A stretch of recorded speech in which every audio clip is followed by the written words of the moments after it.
welcome back to my YouTube channel. I hope you are all gloriously and exceptionally well.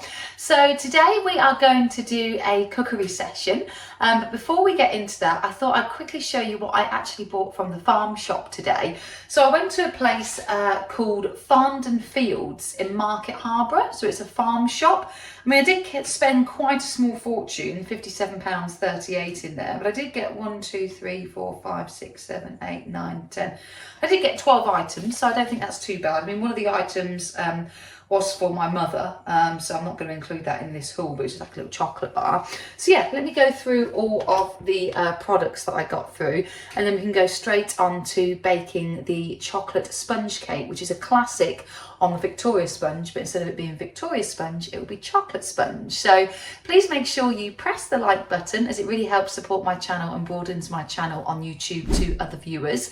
Please make sure you press subscribe, as it is completely free to join, and I really want to grow and develop this community on here. And please press the notification bell, as it really helps show you every upload that I get, every video, so you don't miss anything, which is literally Mondays, Wednesdays and Fridays are full videos, and Tuesdays, Thursdays and Saturdays are short videos.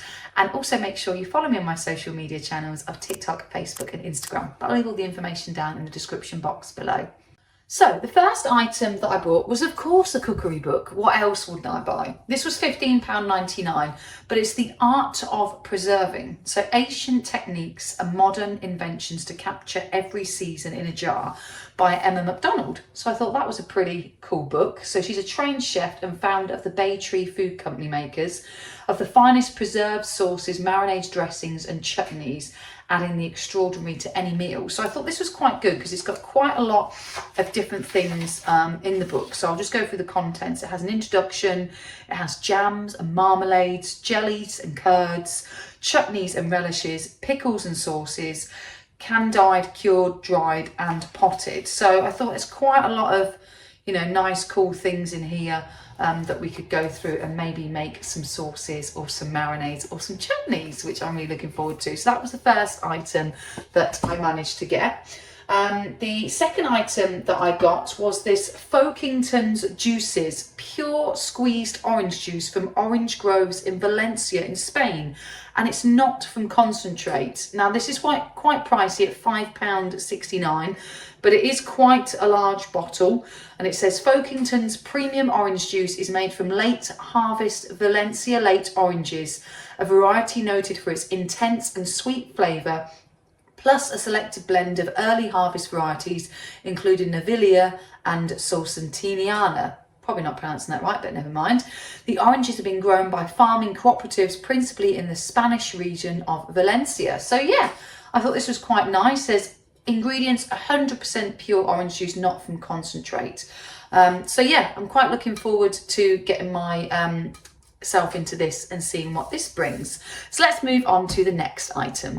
So I managed and didn't realise that we hadn't bought any radishes. So I've managed to get some fresh radishes from the farm store, and I just thought they looked quite juicy. I'd normally get them from the fruit market, you know, the greengrocers, but I just forgot to pick some up. So I thought they were quite nice. And the receipt and price of the radishes was £1.89. James has just come to join us. So we have next on the list a Lucy's Creamy Caesar salad dressing. It says splash onto romaine chicken and croutons for fabulous flavour. So it's low sugar, gluten free. And yeah, I thought this looked really nice. So the price of that, let me have a look, was £4.99, but it's 250ml, it's quite a big one, so I got that one. And then the next item I got was Caritas Taste the Sunshine Greek Extra Virgin Olive Oil, and this is for drizzling, dipping and also dressing. So all the ingredients in that is just extra virgin olive oil, is 100%. That's all it's got in it. So I thought this would be quite good to put onto all our salads. And that is quite a big bottle. So that one cost £7.99, but that is a 500ml bowl, and that is a little bit thicker. And then my other item that I got for James was a retro steak Diane sauce. So it says simply heat, serve and enjoy. So I got this creamy and complete sauce that combines mushroom pieces, mustard seeds and a splash of whiskey to create the perfect finishing touch to your meal. So this is what he's going to have on his steak later on in the week. And that was, let me have a look to see the price of that. Where is it? Let's have a look. Oh, that was £1.69 in total for that. So let's move on to the next ingredients I bought. So the next item I got was this seedless raspberry jam from Miss Darlington's. All the sweet raspberry taste, but none of the pips, and it says it's made with love. So over 40 years ago, a surplus of our farm eggs gave her the idea to make a batch of lemon curd to sell locally. Then it flew off the shelves, so she drafted in local ladies to help her make more of the family recipes. And then they say the rest is history. So from delicious recipes and top tips for our range of preserves, chutneys and condiments are at mrsdarlingtons.com. So yeah, they're based in Cheshire. So yeah, this one's really nice. And all it's got is sugar, seedless grapes, lemon juice, no added colour, no preservatives, and it's got a little bit of a gelling agent pectin. But you know, what do you expect when you are making sweet stuff? It's bound to have something in. So there was that. And then the last two items that I got was this Harborough Honey Clear 340 gram jar. So Harborough honey is gently strained and pasteurised, unfiltered pure honey harvested from our own apiaries local to Market Harborough. So I thought that was quite nice. So that one, I thought I quite like the jar of that. So that's the Harborough Honey. And the price of that one, let's have a look, was £6.99. And then I did also get a fizzy cola sweets, which were £2.99, which I've been morosely eating. And the last thing I got, which was £2.39, was of course some Piper's crisps. So I got the cheddar and onion crisp flavour. So yeah, that's my little cookery haul. So now let's get cracking on with the baking. So we are back over to the baking corner. Of course, I'm looking through my Mary Berry's Baking Bible book, and we're going to do the chocolate Victoria sandwich. So this one just here. So it says it's a light chocolate cake which is sandwiched together with a white buttercream and looks as good as it tastes. So it's a chocolate Victoria sandwich and cuts into 6 generous slices. So the ingredients we need is 2 tablespoons of cocoa powder. We need 3 tablespoons of boiling water, 225 grams or 8 ounces of baking spread straight from the fridge, 225 grams of the caster sugar, which is 8 ounces, 4 large eggs, which I've got just here at the side, 225 grams of the self-raising flour, and then 1 level teaspoon of the baking powder.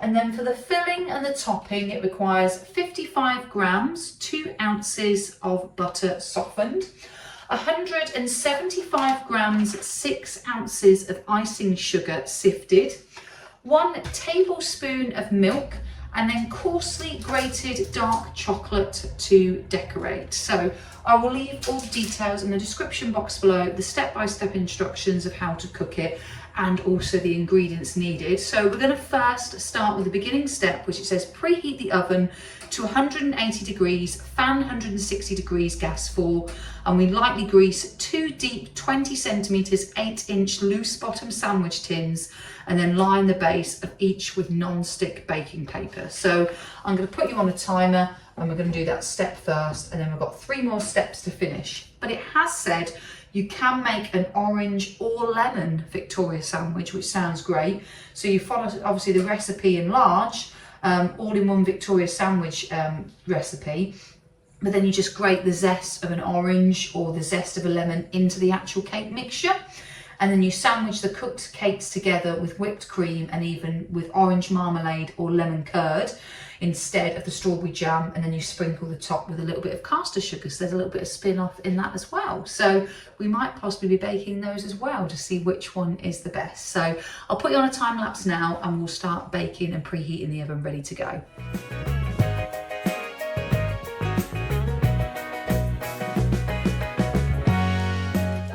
see, I do a double greasing. I grease the bottom, but I also grease inside of the tin. So they are ready to go. So now we've got to blend the cocoa and water into a large bowl, leave it to cool slightly, and then measure all the remaining cake ingredients into the bowl and beat for about 2 minutes with an electric whisk until beautifully smooth and lighter in colour.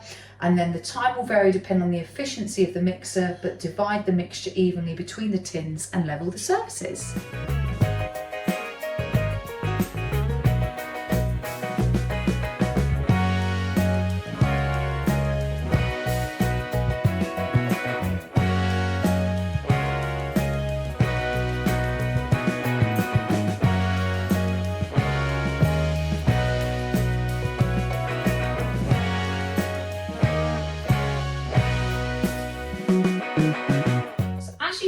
Now it's nicely whisked into a nice fluffy whisk, but the whisk is just on the floor, so making a little bit of a mess. So like I was saying, this is all freshly whisked now. So next thing we need to do is divide the mixture evenly in between the two tins, and then what we're going to do is bake in a preheated oven for about 25 minutes or until well risen and the cakes are shrinking away from the sides of the tin.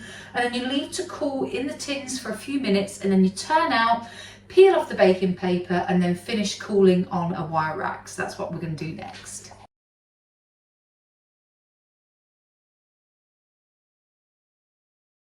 So the next part, we have put obviously the cakes into the oven. So we have now got to make the filling and also the topping next. So step number 4, the final step, is to make the buttercream filling and topping. Blend together the butter, icing, sugar and milk until smooth.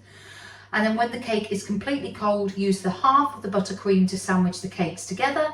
Then spread the remaining buttercream on top and decorate with grated chocolate, and then it is complete. So let's do the topping and also the middle filling.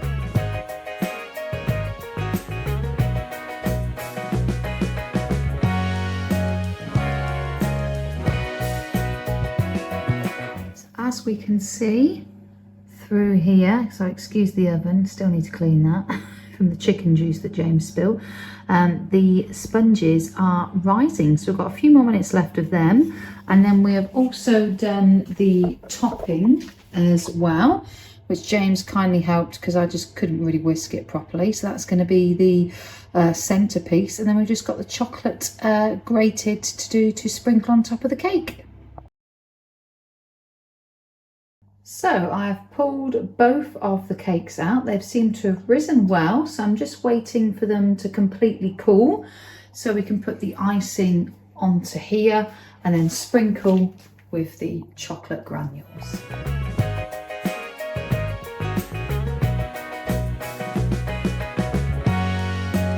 So we now have the finished product. It's a bit touch and go trying to turn it over, but we managed to use some of the plates to turn it over.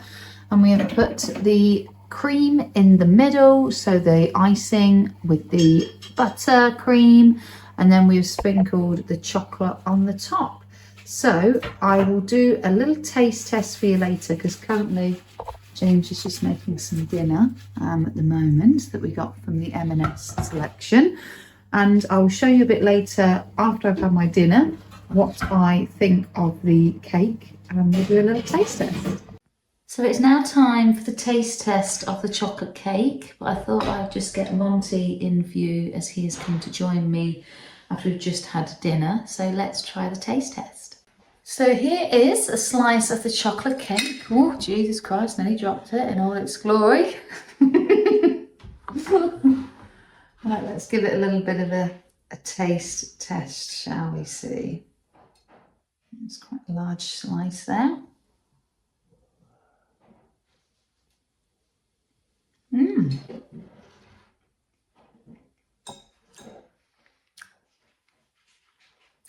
Mmm.